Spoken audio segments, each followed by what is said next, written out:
नमस्कार दोस्तों, आज हम बात करने वाले इंडिया की एविएशन इंडस्ट्री की। मतलब वो चीज जिसमें हम आम आदमी सिर्फ तब उड़ता है जब एसी का स्लीपर का वेटिंग लिस्ट कंफर्म ना हो और कोई क्रेडिट कार्ड वाला दोस्त उनके लिए टिकट बुक कर देता है। सबसे पहले हम कंपैरिजन करते हैं। यूएसए के पास 60 प्लस एयरलाइंस है, चाइना के पास 40 प्लस एयरलाइंस है।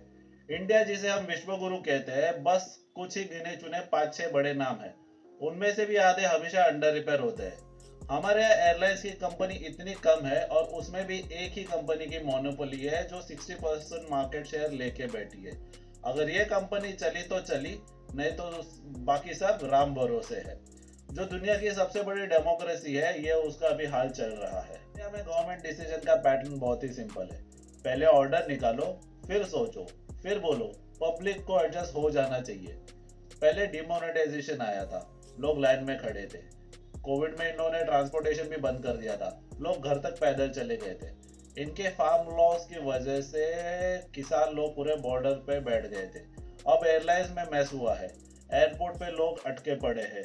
इससे एक ही चीज पता चलती है, देश इवॉल्व हो रहा है। पहले वो लोग रास्ते पे अटकते थे, फिर ट्रेन में अटकते थे, लेकिन अभी प्रोग्रेस करके सीधा रनवे पे अटकना शुरू हो गया है। टाइम था जब एयर इंडिया का जॉब बहुत ही प्रेस्टिजियस माना जाता था। एयर इंडिया इंडिया की शान हुआ करता था। लेकिन बीच में गवर्नमेंट ने एक ट्रेंड शुरू कर दिया था जहां पे वो सारा पब्लिक सेक्टर प्राइवेट प्लेयर्स को बेचना शुरू कर दिए थे। और इस तरह से सारा धंधा कुछ लोगों के हाथ में चला गया। इसका रिजल्ट क्या हुआ? मोनोपोली। जहां प्राइजेस डिसाइड करते हैं वो लोग, और पूरी तरह लोग उस पर डिपेंड हो जाते हैं। वो कोई भी प्राइस बढ़ा दे, लोगों को वो देना पड़ता है और वो लोगों से वसूल भी करते हैं। और बेचारी अपनी लाचार पब्लिक बिना किसी सोच समझ के उसे खरीद भी लेती है। प्लेन का टिकट खरीदना किडनी डोनेशन के बराबर हो चुका है अभी। अमीर देश की सबसे बड़ी निशानी होती है पब्लिक के पास ऑप्शंस होते हैं। इंडिया में आम आदमी प्लेन को फोटो खींचने का एक ऑब्जेक्ट मानता है, पैसेंजर नहीं। प्लेन में सीट लेना एक लग्जरी हो गया है। बाकी सब ट्रेन में चिपक जाते हैं जैसे दुनिया का सबसे बड़ा ह्यूमन सैंडविच हो। पिछले साल ट्रेन के हादसे में कुछ 20,000 लोग मरे थे। मीडिया ने छोटी सी खबर कर दी थी।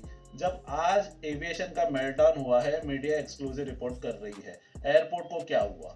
अमीर लोग शॉक में है, और जब गरीब रोज मरता है तो तभी कुछ नहीं कोई बोलता। एक बार रिच फंस गया तो देश पूरा जग गया है। हम इसे कहते हैं गवर्नमेंट का अमृतकाल। केओस में सबसे बड़ा सवाल आता है कि एविएशन मिनिस्टर कौन है। पब्लिक बोलती है भाई मत पूछो, हमें नहीं पता, हम वोट दे के भूल जाते हैं। मिनिस्टर किसी बैकग्राउंड में क्वाइटली बैठा रहता है, नॉन एग्जिस्टिंग। जब एयर इंडिया का फ्लाइट गिरा था तब भी किसी ने इस मिनिस्टर पे सवाल नहीं पूछा था और इससे कोई रेजिग्नेशन भी नहीं मांगा था। हमारे पीएम आज पुतिन के साथ गार्डन में चल रहे हैं, लहराते हुए मुस्कुराते हुए घूम रहे, और यहाँ एयरपोर्ट पे लोग सर्विस बंद होने से परेशान है।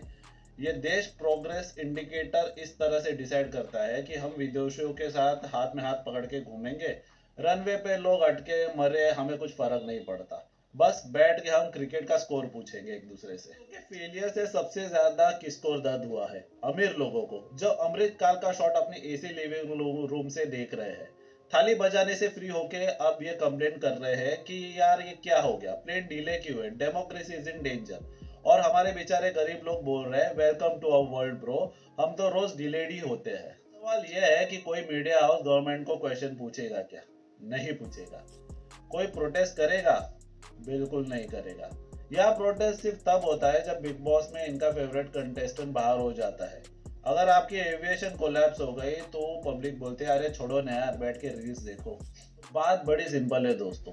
देश ऐसे चल रहा है जहां पॉलिसी पहले बनेगी और दिमाग बाद में लगेगा। जहां एयरलाइंस कम है और अकाउंटेबिलिटी तो उससे भी ज्यादा कम है। पब्लिक को ट्रेन में चिपका दो या रनवे पे बिठा दो, सिस्टम बोलेगा India is a growing economy. और जब कोई पूछे ये सब कब ठीक होगा तो जवाब एक ही है, inbound flight of logic has been indefinitely delayed, you are on your own.